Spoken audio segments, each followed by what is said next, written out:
Hey guys, welcome back to another video, and in this video I'm going to show you an error of Adobe Photoshop when it says could not complete your request because of a program error.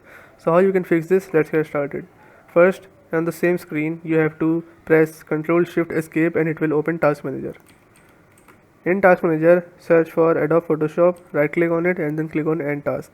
Then what you have to do is open Adobe Photoshop as administrator and then hopefully your problem solves. If your problem still occurs, so what you can do is comment down below so we can bring a detailed guide on this video. Alright, that's it for today's tutorial.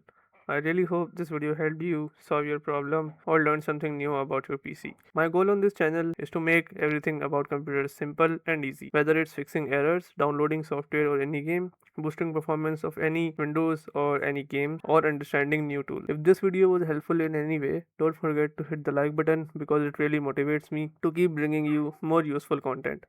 And if you're new here, make sure to subscribe and turn on the notification bell so you never miss any future tutorials, tips, and PC fixes. Also, if you're facing any issues or have any questions related to computers, Windows, software, or anything technical, drop them in the comments. I read all of your comments and I'll try my best to help you out. Thanks a lot for watching. Take care of your system, keep learning, and I'll see you in the next video. Thanks for watching.